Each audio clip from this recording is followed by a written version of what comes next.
JC, could you come up and light the chalice now? With your assistant.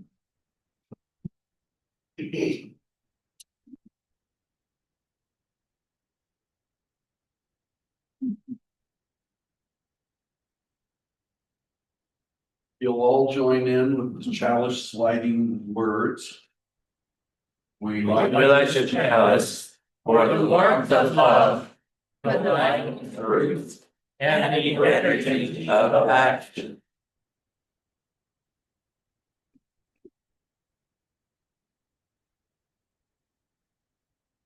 Thank you. Welcome. Good morning. This is the Unitarian Universalist Church of Ogden. I apologize, I'm having difficulty seeing today. So that discombobulated me and I'm looking more thoroughly at my script because of it. So, speak up.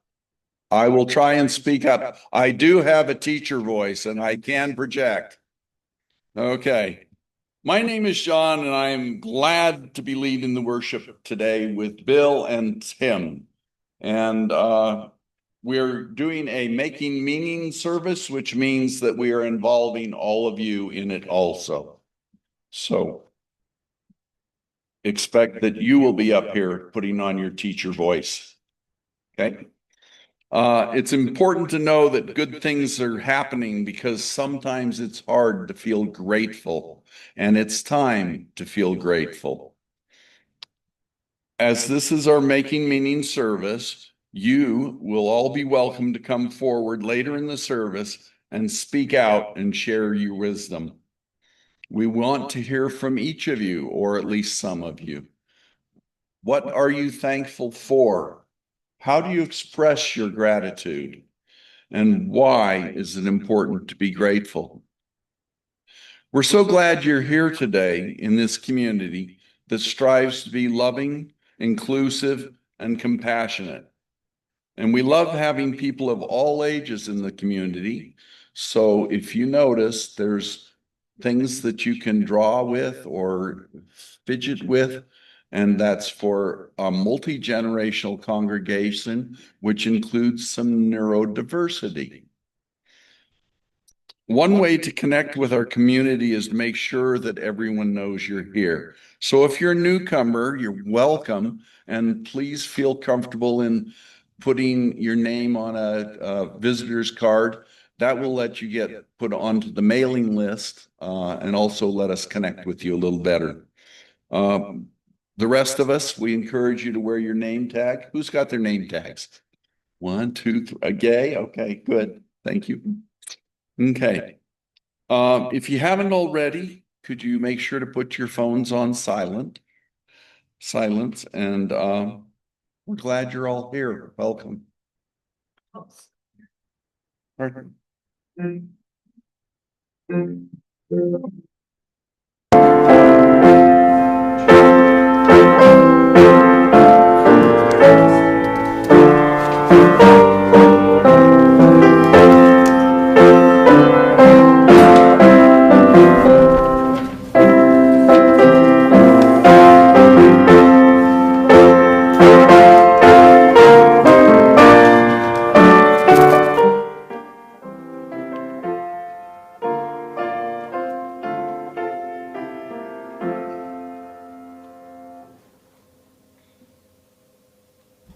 Morning, everybody. Good morning.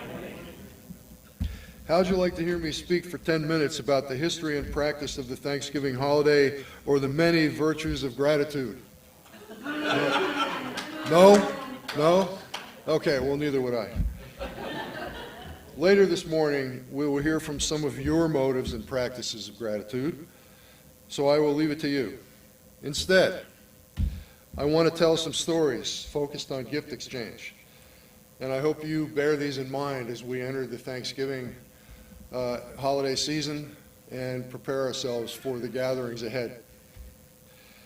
I've always been struck by the calendar proximity of the Thanksgiving and Christmas, Hanukkah holidays, both of them major celebrations with intertwined customs. And since childhood, I've thought of these holidays as being strongly linked by the relationship between giving thanks and giving gifts. Of course, we sometimes offer thanks sarcastically or grudgingly, and we may give gifts from the sense of obligation, but these motives are less interesting to me than the virtuous ones of generosity, love of family, fellow people, and nature. And so I want to share some stories from Lewis Hyde's wonderful book, The Gift. This book has been a real gift that I picked up many years ago, read and given away many times in the past 30 years. These stories relate to our yearly celebration of Thanksgiving and extend to the gift-centered realm of Christmas and Hanukkah. Fundamentally, gifting is driven by gratitude and tradition. In the 1950s, a small team of anthropologists befriended and lingered with the Bushmen of South Africa to learn their ways. When it was time to leave, they gave the villagers necklaces of cowrie shells, each with a hoop of many little shells and a medallion of larger one at the center. The Bushmen were landlocked and unfamiliar with the coastal environment, so the novelty and beauty of the shells totally captivated them. Years later, the anthropologists came back. They were surprised to see that none of the original necklaces remained with the villagers, who had kept only a few of the shells for themselves. The rest had been dispersed over the entire Bushman territory through countless gestures of wealth sharing and gratitude to their neighbors. In the South Pacific, shell necklaces and armbands are given as ritual gifts in the cluster of islands near Papua New Guinea, the Trobriand Islands. And when they pass from one group to the next, protocol demands that the giver toss them onto the ground and say, "Here is some food we could not eat."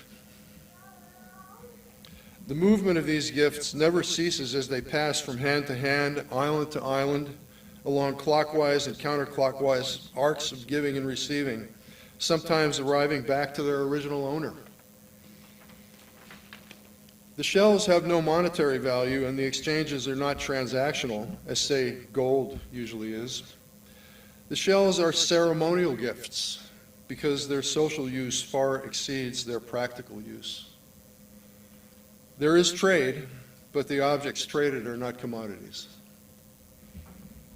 The most famous gift systems we know about are centered on food and treat durable goods as if they were food.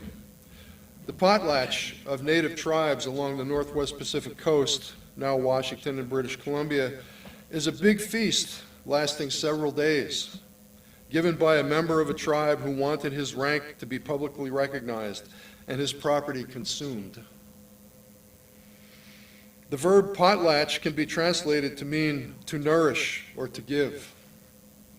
As a noun, potlatch is a feeder, a gift, or a place to be satiated. Potlatches include durable goods, but the point of the festival is to have these perish as if they were food. Houses were burned. Ceremonial objects were thrown into the sea. The key meaning here is that the gift must perish for the person who gives it away. In gift exchange, the transaction itself consumes the object.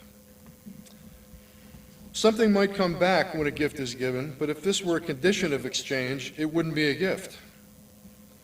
In using the word consume to speak of a gift, it means the gift moves from one hand to another with no assurance of anything in return. This is quite different from the meaning of consume in our Western industrial world, where most consumption is transactional, where goods are consumed by their owners and not by a social act of exchange. When a gift stops moving, it becomes someone's capital. All the potlatch tribes of the Northwest Coast depended on the ocean for their primary sustenance, especially the yearly salmon that enter coastal rivers to spawn. It was their belief that all animals lived as they did, in tribes, and the salmon in particular dwelt in a huge lodge beneath the sea. According to this mythology, the salmon go about in human form while at home in their lodge, but once a year they change their bodies into fish, dress themselves in robes of salmon skin, and voluntarily sacrifice themselves so their land brothers may have food for the winter. The first salmon to appear in the rivers was always given an elaborate welcome. A priest or his assistant would catch it, parade it to an altar, and lay it out before the group, its head pointing inland to encourage others to continue swimming upstream. The first fish was treated as if it were a high-ranking chief making a visit from a neighboring tribe. The priest made a formal speech of welcome, mentioning how much the tribe hoped the run would continue and be bountiful. The celebrants then sang songs to welcome the honored guest. The priest gave everyone a piece of the fish to eat. Finally, and this is what makes it a gift cycle, the bones of the first salmon were returned to the water, in belief they would reassemble once they had washed out to sea. The fish would then revive, return home, and revert to its human form. The skeleton of the first salmon had to be returned to the water intact. Later fish could be cut up, but their bones were still put back. If not, the salmon would be offended and might not return the following year with their gift of winter food. Thus, part of the gift is eaten and part is returned. And the myth says that the objects of the ritual will remain plentiful because they are treated as gifts. Lewis Hyde writes, "The point is that the first salmon ceremony establishes a gift relationship with nature, a formal give and take that acknowledges our participation in and dependence upon natural increase. And where we have established such a relationship, we tend to respond to nature as a part of ourselves, not as a stranger or alien available for exploitation. Gift exchange, therefore, brings with it a built-in check on the destruction of its objects. With it, we will not destroy nature's renewable wealth, except where we consciously destroy ourselves. The gift grows because living things grow."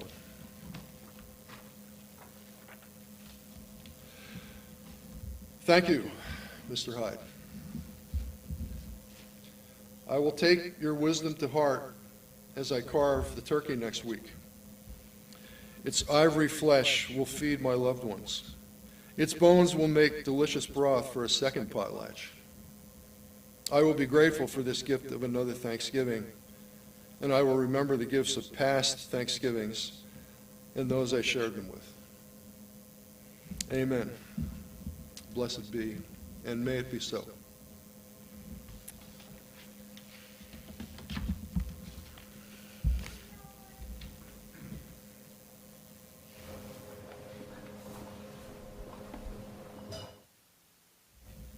Please join us in singing from the Gray Hymnal, hymn number 108, "My Life Flows On in Endless Song."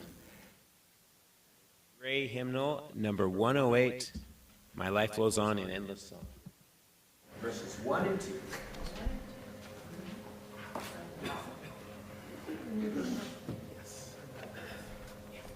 just want to sing the bass. Feel free. That'd be good.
Why give thanks?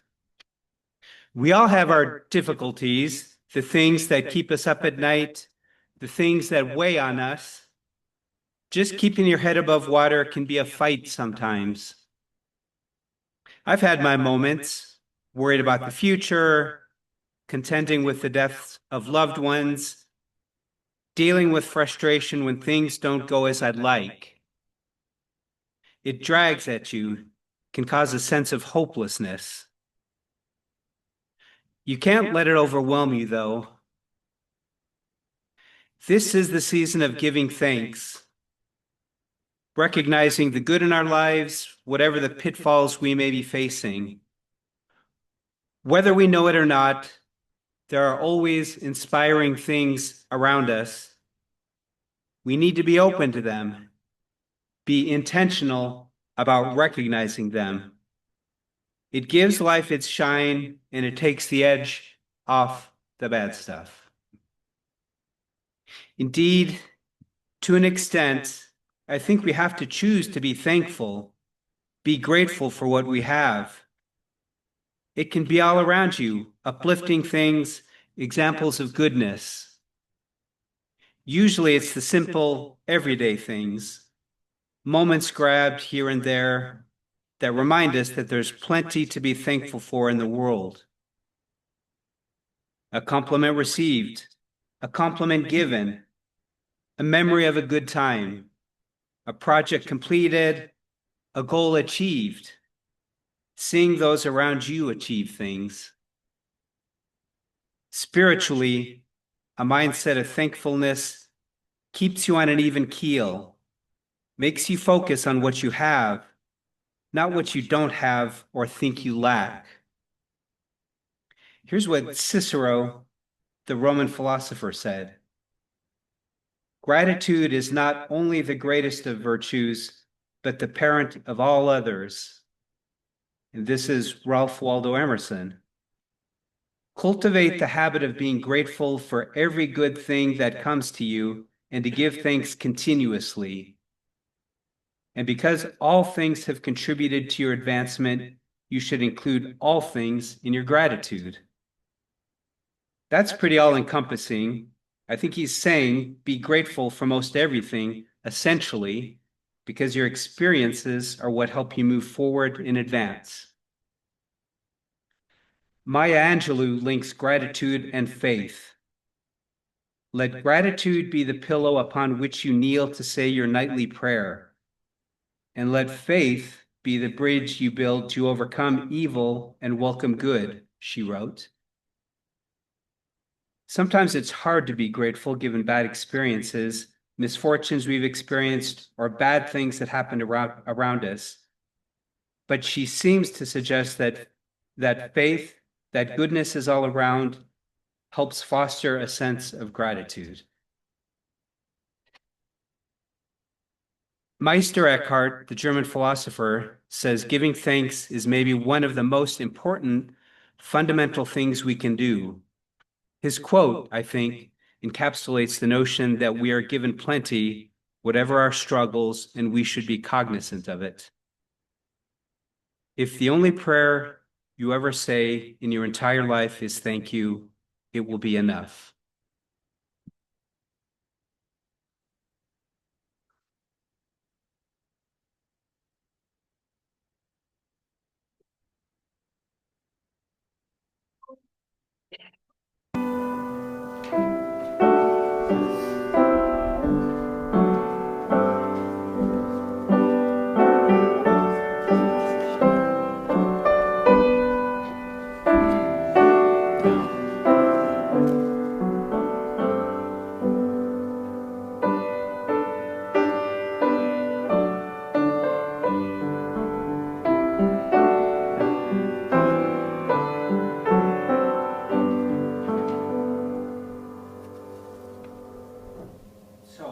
Now the question, what do you all think? This is our Making Meaning service, meant to let everyone hear who's so willing, so inclined to speak out.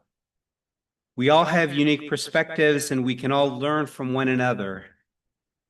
We want to hear from you. We want to impart our ideas to one another, learn and benefit from one another. With Thanksgiving almost here, what are you thankful for? How do you express gratitude? More basically, is it important to be grateful? And if so, why? So now's the time. Anyone so inclined, step forward. The mic is yours. Suzanne and Dharma, you want to come up after? I've been working out. Okay.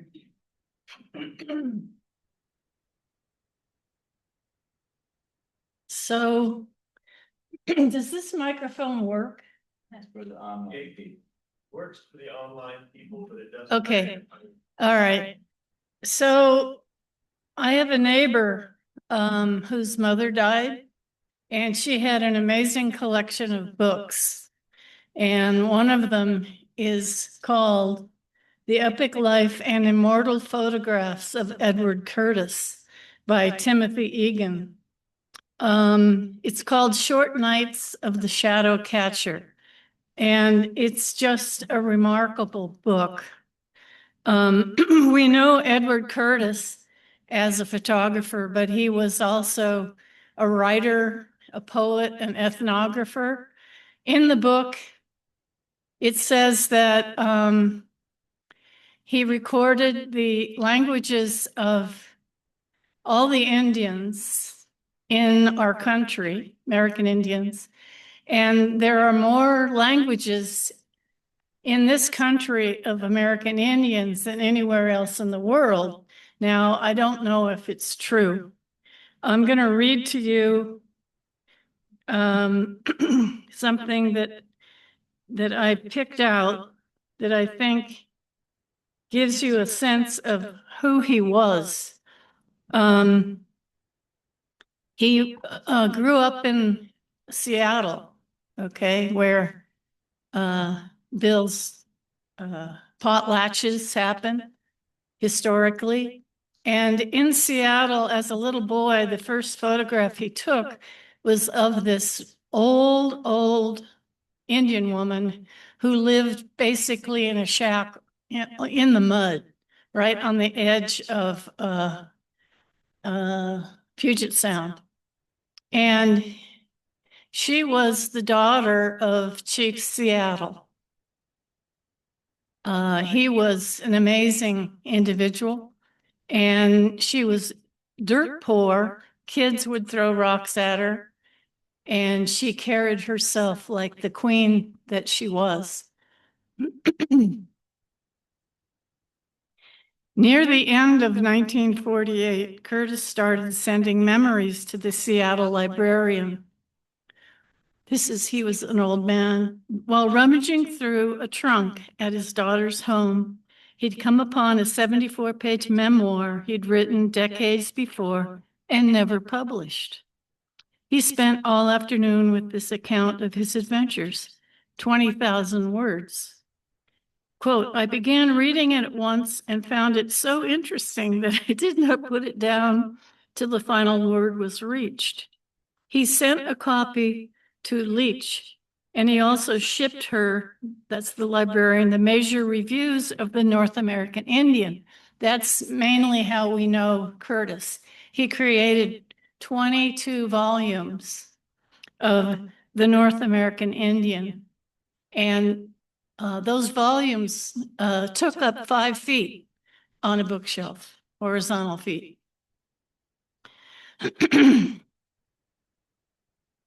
These clippings, he wrote, should give her a sense of the considerable importance of the work. Curtis was ignored, and he had to continually get his work out there to let people know how important the work was. Do you want to wind it down? Yeah, okay, all right. All right, thank you. Anyway, this is the book, Short Nights of the Shadow Catcher, and it's amazing. Thank you for shortening me. So what do you guys give thanks? Dharma, I think I saw you.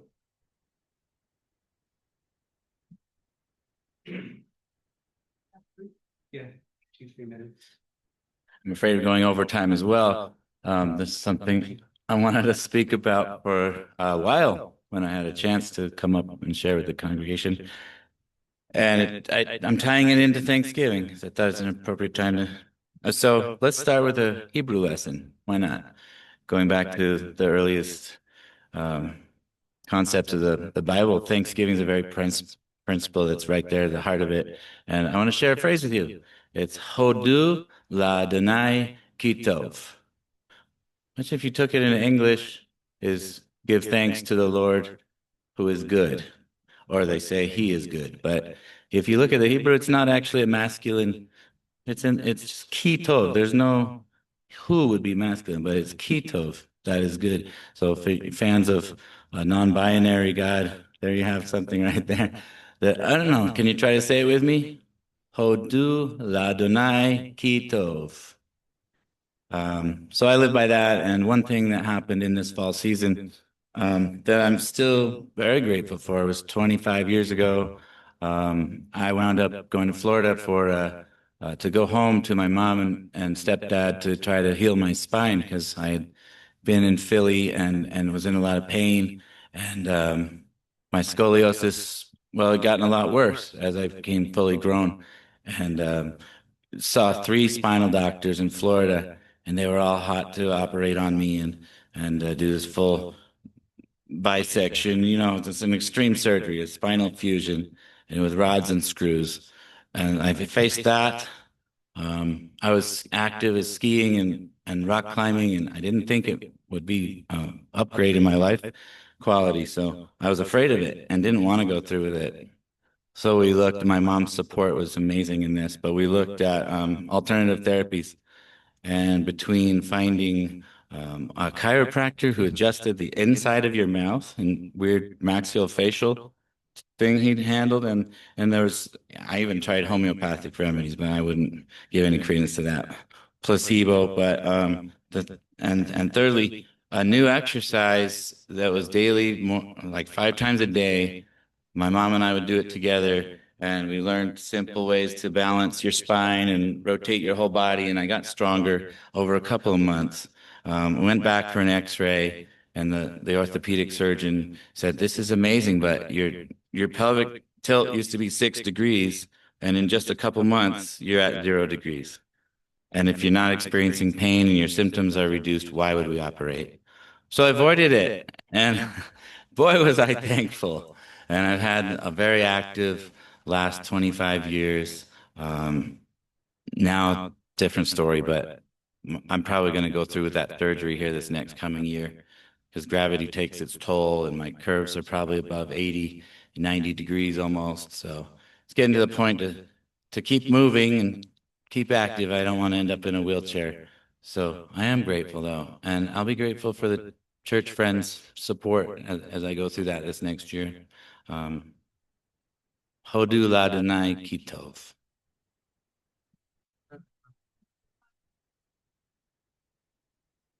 Karen, move forward. Over the last 6-7 years now, Thanksgiving's been really fraught for me. I don't know why. I mean, the other holidays don't bother me. Kind of sail through them. Don't make a big fuss. But for some reason, Thanksgiving has really been difficult. And this last week or two, while people were making their plans, and last year I hosted a community Thanksgiving here and thought maybe somebody else will arise to do it, and it didn't happen. And I didn't have the energy around it, quite honestly. And I kept asking myself, why am I feeling this way? And then I remembered. First of all, my father passed away 31 years ago, 2 days before Thanksgiving. And that has always thrown a cast over the holiday for me. But also, I lost one of the dearest friends I ever had 6 years ago, almost 6.5 years ago. And she's a member of this congregation. And our families, for the better part of 10 years, spent Thanksgiving together. And it was such a joyous time. Her sisters would flying from California and Spain, and we would have this combination Spanish, American, Jewish celebration. And it was always so much fun and crazy and cooking for days. And when she passed, that all fell apart, and really have not had much in the way of joyful Thanksgiving since that time. So I'm grateful, though, for having had the time with my father and with my friend, and realizing that I am mortal and I am subject to these kinds of feelings of being down, and that it's not uncommon during the holidays for people to be depressed and to feel lonely. So please reach out to somebody. Thank you. Others, giving thanks. What are you thankful for? Why give thanks?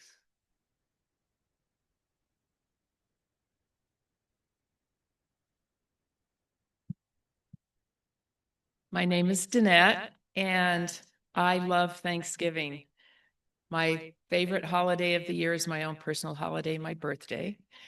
But for other holidays, Thanksgiving far tops anything else, way above Christmas, way above anything else.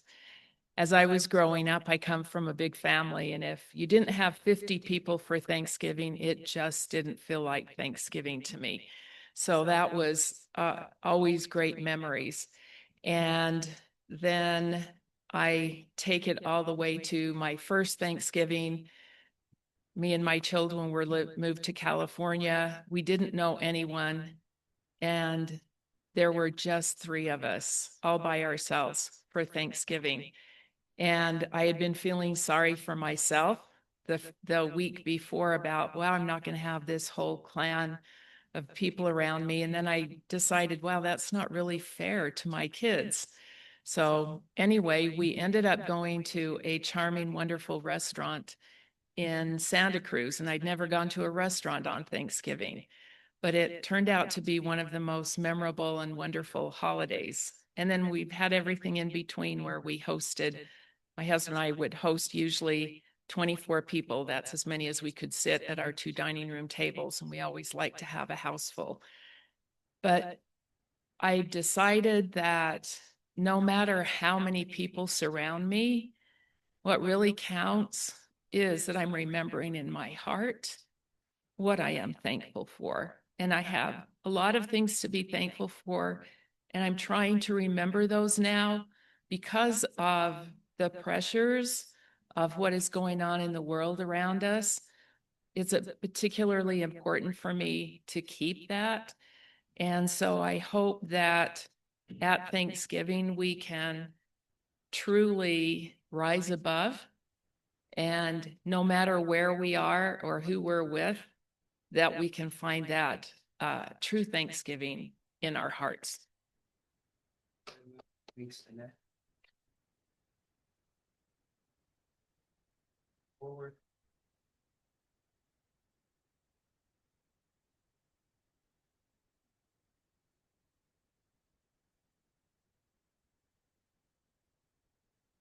I am truly thankful for the people in my life today. But I had the thought, about a week ago, I traveled to Idaho for the celebration of life of a good friend in Idaho Falls.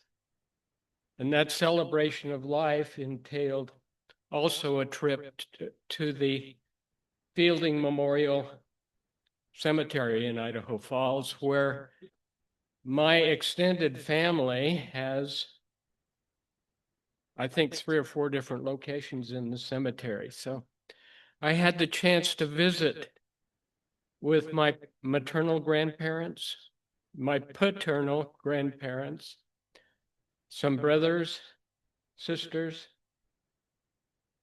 aunts, uncles, that were part of a truly larger family than what exists today. But it was huge. And I remember with great glee thinking of those Thanksgiving days with my cousins, brothers and sisters when I was a young man. And I'm thankful for those that have gone on before me.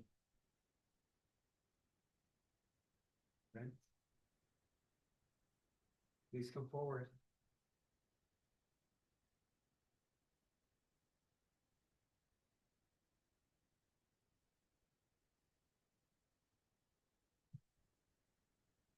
I'm not too stable of foot, so can you hear me?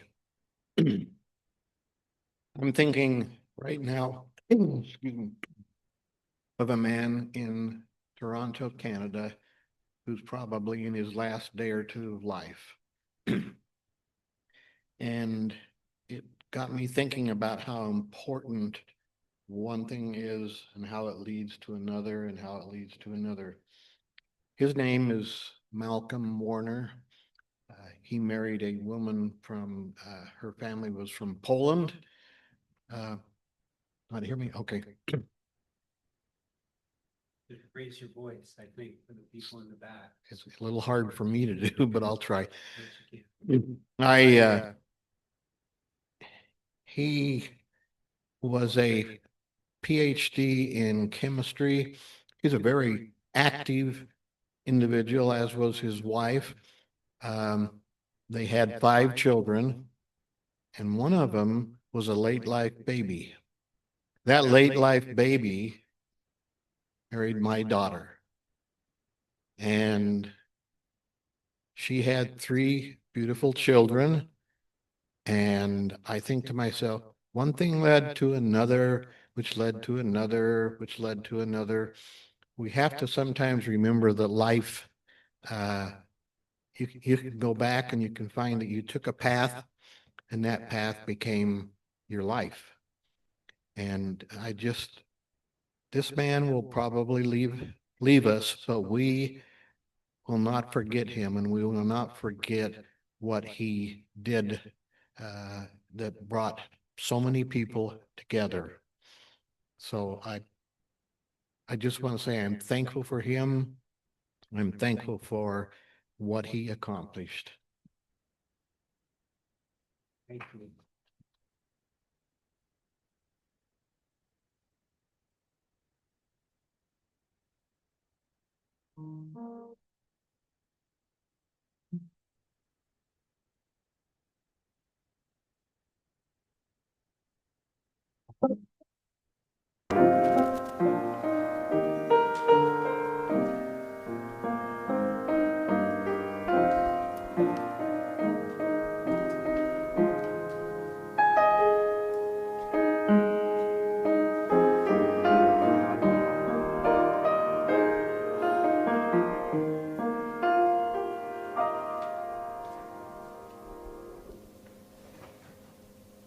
We bless all these stories.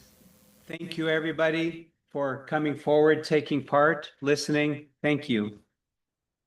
Our prayer is for all that is good in our lives by Reverend Deborah Hafner. May we whisper thank you for all that is good in our lives. Thank you.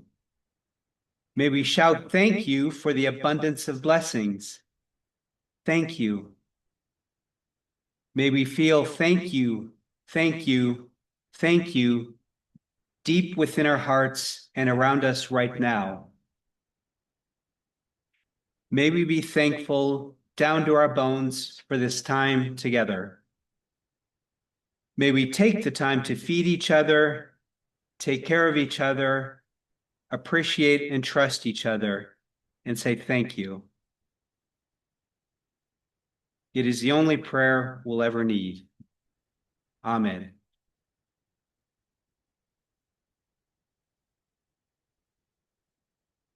We continue our collective prayer by coming forward to engage in our weekly ritual that helps us to collectively hold the challenges and joys of being human.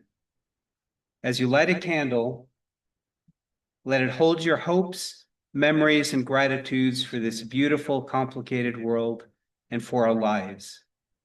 And as you drop a stone in our sacred gathering waters, may it be an opportunity to imagine those burdens and quest for forgiveness held in a community that will let the stone land with care and intention. Please come forward.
offering is a continuation of this prayer.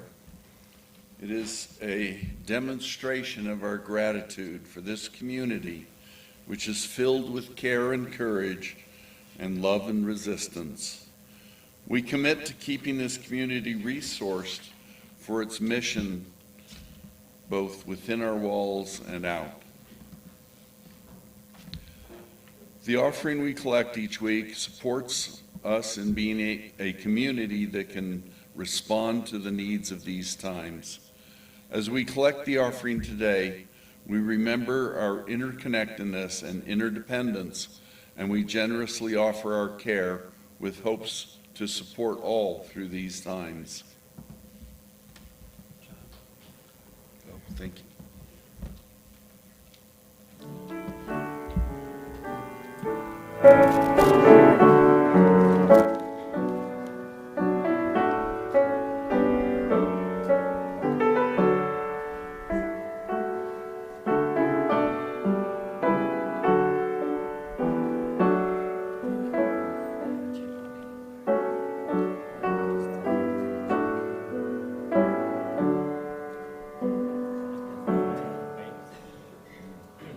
Please rise in voice or body and turn to the center aisle and sing our offering words.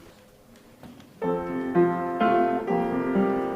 you I receive, to you I give. Together we share, and from this we live. From you I receive, to you I give. Together we share, and from this we live. We are grateful for your offering, your generous offering. Thank you.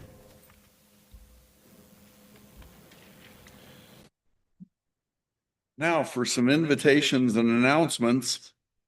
The book club will be reading Framed by John Grisham for December. The group meets on December 17th, right across the hall, I believe. The First Unitarian Church of Salt Lake is continuing with their annual auction. It'll be ending next Sunday, so you can check out. Dylan, do we check that out online? Yes. Announced about it. Check that online. They still have a few event options. Are interested in those, so get out. Codger Coffee, as always, meets at 9:30 on Fridays.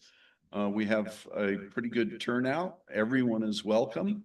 We're beginning to maybe transition to the larger room there because we've outgrown the small room, kind of taking over the place. And importantly, next week, Reverend Kristen Famula will be here. 2 weeks, excuse me, December 5th and the 7th through the 7th. Okay, Reverend Kristen will be making her final in-person weekend with us. She has several events planned. On Friday, December 5th, we will have a transition celebration dinner to say goodbye and to say hello to new and former staff and our minister. We'll gather at 6 p.m. in the Geneva room for a catered dinner and a celebration for Mary Ann, Ashley, and Reverend Kristen. But please RSVP if you plan to be there, since it'll be catered. Okay, you can RSVP to Kristen at minister at uufnn.org. That's different. That's what she gave me. I'll bet you the UU of Northern Nevada. So I'll bet you she's still reading minister at uuco.org. Hey, what is the email? It's minister at uufnn.org.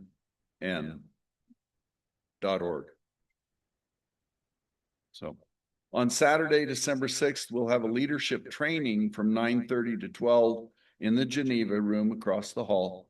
All are welcome, but especially we encourage anyone who can participate in putting the worship services together to attend.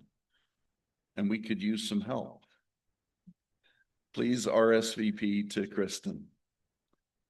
Although we oftentimes attend the Sunday service, the Salt Lake service on the first Sunday, on December 7th, we will have our own service here in the sanctuary, led by Reverend Kristen, with coffee and snacks to follow.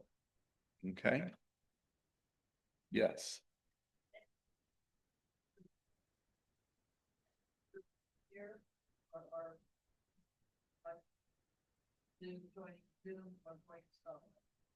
Great question. Next week, we'll be joining Salt Lake. So we'll either do Zoom or we're there in Salt Lake in person. So we've traded the weekend. So next week in Salt Lake City. Okay. And now we're up to closing hymn. By all means. Oh, and are there any other announcements?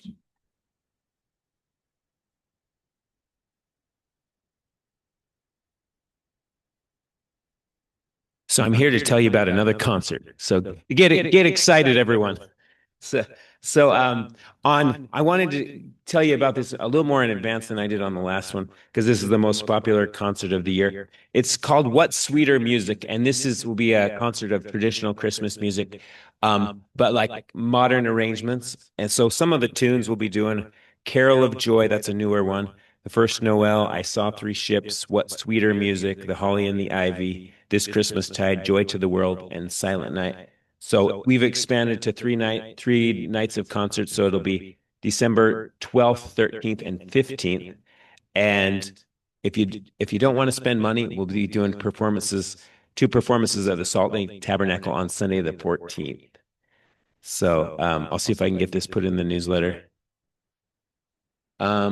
The one at Temple Square with the dome roof. Yeah, the old one. What's that? And then for the other concerts, it's St. Ambrose Church, which is in Sugar House on 21st South. Salt Lake choral artists. So it'll be 3 different choirs and a chamber orchestra. So it'll be good quality. Let me see if this says a 7:30. Okay. I hope to see you all there.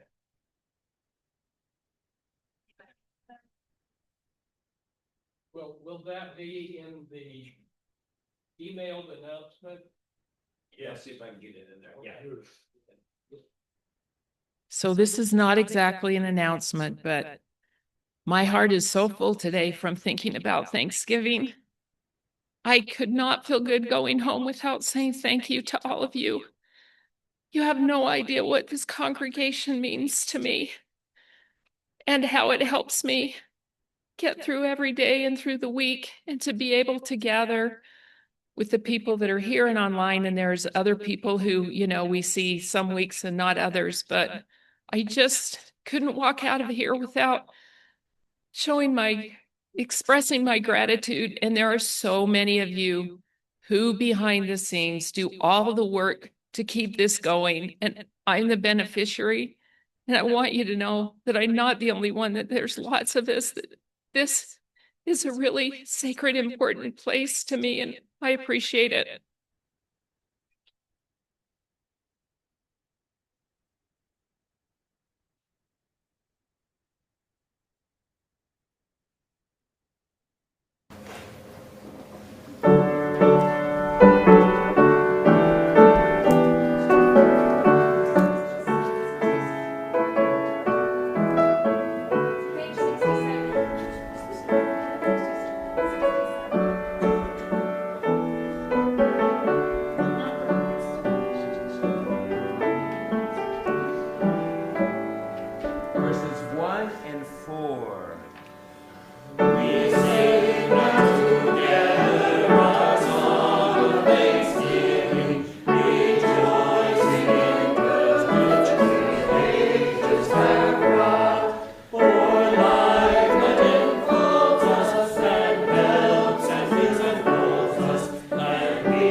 So as the service comes to an end, join me in saying the chalice extinguishing words in your order of service.